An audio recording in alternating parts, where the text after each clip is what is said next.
Joo, täällä Ylioppilaskylän 3B13 tuttu osoite. Tässä on tullut asuttua 80-luvulla.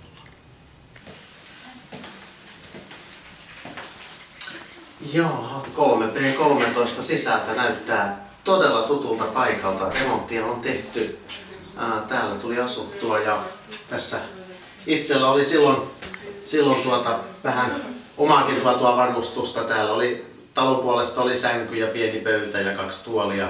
Mutta itse toin tänne sitten jääkaapin ihan henkilökohtaisesti ja jos kahvin keittimen, niin ei tarvinnut joka aamu sitten lähteä yhteiskeittiölle kahvia keittämään. Ja tähän meni kesähotelliksi aina joka kesä, eli siinä oli sitten se hyvä puoli, että ei tarvinnut kesäajalta maksaa vuokraa, kun lähti maaseudulle kesäajaksi.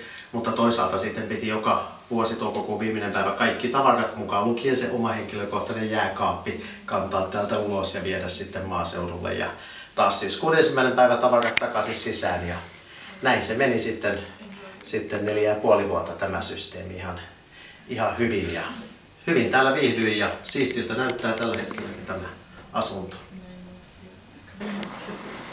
Joo, tämä asunto oli siinä mielessä myöskin hyvä, että tämä oli keskeisellä sijainnilla. Tässä oli tämä bussipysäkki, mistä keltaisella bussilla pääsi keskustaan ihan ikkunan alla. Ja tämä oli myöskin keskeisellä paikalla. Tähän oli kavereiden helppo poiketa, kun muitakin tuttuja asu tässä Ylioppilaskylässä. Ja toisaalta taas tässä sai sitten olla, jos halusi olla, niin sai olla ihan rauhassakin, kun oli tällainen oma yksi. Että kaikin puolin tämä oli ihan hyvä paikka.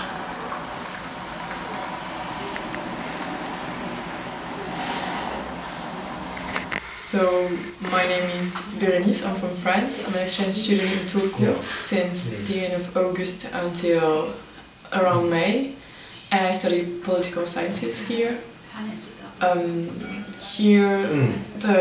We have a very strong community, Erasmus community, because the 4 buildings here are only Erasmus students, and we have a very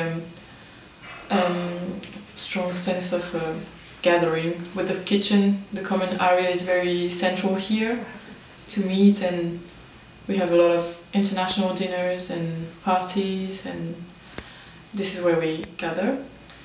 And here I would say that I really like the life in Turku, and for now I haven't been tired of it. And I would say that my favorite place in Turku is along the riverside, in this, especially the little cafe across the river, across from here. And pretty much every part near the river is really nice. That's all.